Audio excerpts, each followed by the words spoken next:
नमस्कार मित्रों, हाजिर हूँ एक और प्रेरक कहानी के साथ जिसका शीर्षक है दोस्ती। यह उस समय की कहानी है जब सभी ये मानते थे कि हाथी और कुत्ता कभी दोस्त नहीं हो सकते। हाथी कभी भी कुत्तों को पसंद नहीं करते थे और कुत्ते भी हाथियों के पास आने से डरते थे। दरअसल जब कुत्ते किसी से बहुत भयभीत होते हैं जो उनके आकार से बड़े होते हैं तो वह अपने डर को छुपाने के लिए अक्सर बहुत तेज भौंकते हैं। और जब हाथी उन्हें ऐसा करते देखते थे तो वह भी गुस्से से उनका पीछा कर उन्हें भगा देते थे। कुत्तों को देखकर हाथियों का सब्र हमेशा जवाब दे देता। हाल ये था कि अगर हाथी किसी कुत्ते को शांत भी बैठा देख लें तो उन पर हमला कर उसे भगा देते। इसलिए ये सब मानते थे कि हाथी और कुत्ते प्राकृतिक शत्रु हैं, बिल्कुल उसी तरह जैसे बिल्ली और चूहा या सांप और नेवला। ये कहानी है एक शाही गजराज जिसकी शाही महल में बहुत ही अच्छी देखरेख की जाती और पौष्टिक भोजन खिलाया जाता। जिस छप्पर के नीचे गजराज विश्राम करता था उसी के पास एक पीले रंग का दुबला पतला कमजोर सा आवारा कुत्ता रहने लगा। सब उसे पीलू बुलाते थे। जब गजराज को दिए गए मीठे चावलों की महक पीलू तक पहुंचती तो वह भोजन की तरफ बहुत आकर्षित हो उठता और चुपके से छप्पर में घुस जाता और जो चावल गजराज के पात्र से बाहर गिर जाते उनका आनंद लेता। उसे ये इतने अच्छे लगते थे कि अब वह कहीं और नहीं जाता था और चुपके से उस भोजन का ही आनंद लेता। गजराज की नज़र भी उस छोटे से कमज़ोर पीलू पर कभी नहीं पड़ी और वह अक्सर अपने भोजन को खाने में ही मस्त रहता।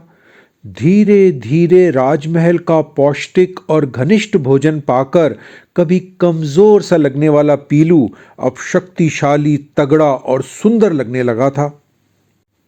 अब तो गजराज को भी पीलू की मौजूदगी का एहसास होने लगा। अच्छे स्वभाव होने के कारण गजराज ने भी उसे भगाने की कोई कोशिश नहीं की। चूंकि पीलू काफी समय से वहां आ रहा था इसलिए उसे गजराज के बहुत समीप आने में अब डर नहीं लगता था और उस पर कभी नहीं भौंकता था। पीलू का दोस्ताना व्यवहार देखकर गजराज भी उसकी उपस्थिति को बुरा नहीं मानता था। धीरे धीरे उनका ये संबंध और भी गहरा होने लगा।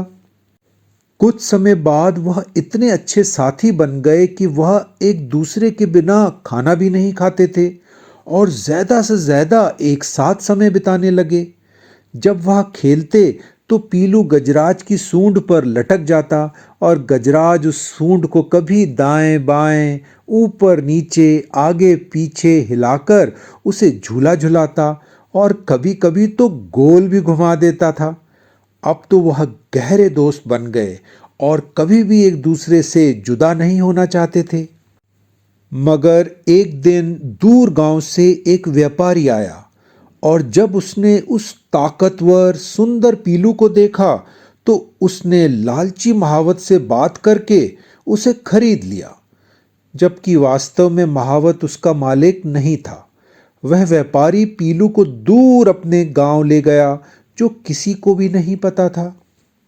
गजराज अब अपने प्रिय मित्र को खोकर बहुत उदास रहने लगा और अब तो आलम यह था कि उसे कुछ भी अच्छा नहीं लगता था और उसने खाना पीना यहाँ तक नहाना सब कुछ छोड़ दिया। महावत ने गजराज की ये बात राजा को बताई मगर उसने पीलू के बारे में कुछ नहीं बताया।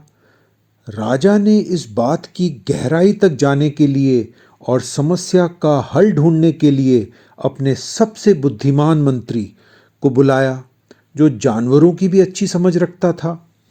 जब मंत्री ने गजराज को करीब से देखा तो वह समझ गया कि गजराज किसी बात से बहुत परेशान है।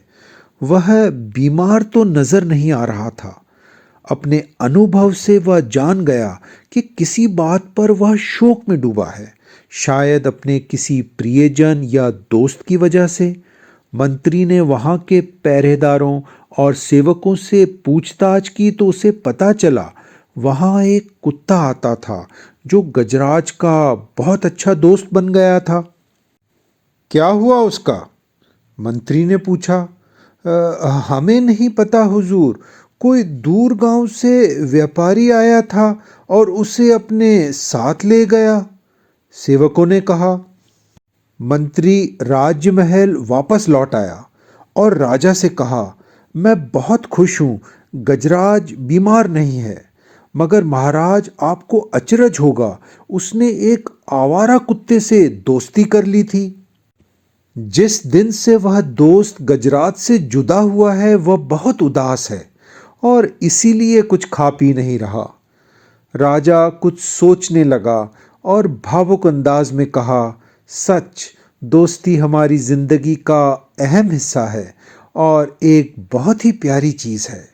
मैं उस गजराज की पीड़ा को समझ सकता हूं। राजा ने कहा, मंत्री, हमें कुछ उपाय खोजना चाहिए जिससे हम गजराज को फिर से खुश देख सकें। मंत्री ने सलाह दी, महाराज, आप आधिकारिक घोषणा करवा दीजिए कि जिस व्यापारी के पास पीलू है जो गजराज के साथ रहता था तो उसे तुरंत छोड़ दिया जाए, नहीं तो उस व्यक्ति को कठोर दंड दिया जाएगा। राजा ने बिल्कुल वैसा ही किया। जब वह घोषणा व्यापारी के गांव तक पहुंची तो वह व्यापारी भी पीलू के कुछ न खाने और हर समय उदास रहने की वजह से परेशान था। उस व्यापारी ने पीलू को तुरंत छोड़ दिया। पीलू बहुत खुश हुआ और दौड़कर लंबा सफर तय कर सीधा अपने दोस्त के पास आ गया। गजराज भी उसे देखकर बहुत प्रसन्न हुआ और अपने प्यारे दोस्त को सूंड से उठाकर अपने सिर पर बैठा लिया। पीलू खुशी से अपनी दुम हिलाने लगा और गजराज की आंखों में भी आज कुछ अलग ही चमक थी। फिर दोनों दोस्त खुशी से एक साथ रहने लगे। मित्रों, हमें किसी भी व्यक्ति के बारे में दूर से ही या सुनी सुनाई बातों पर अपने मन में कोई नकारात्मक विचार नहीं लाने चाहिए। अगर हम उस व्यक्ति के साथ सकारात्मक सोच के साथ कुछ समय व्यतीत करें, उसे जानने समझने की कोशिश करें, तो हो सकता है हमें उसमें ही अपना बहुत प्यारा मित्र मिल जाए। तो मित्रों, अपनी दोस्ती को संजोएं और दोस्ती करें तो उस गजराज और पीलू की तरह। अच्छा मित्रों, फिर आऊँगा एक और प्रेरक कहानी के साथ। अगर आपको ये कहानियाँ पसंद हैं तो चैनल को सब्सक्राइब करें और कमेंट बॉक्स में अपनी प्रतिक्रियाएं ज़रूर लिखें। धन्यवाद।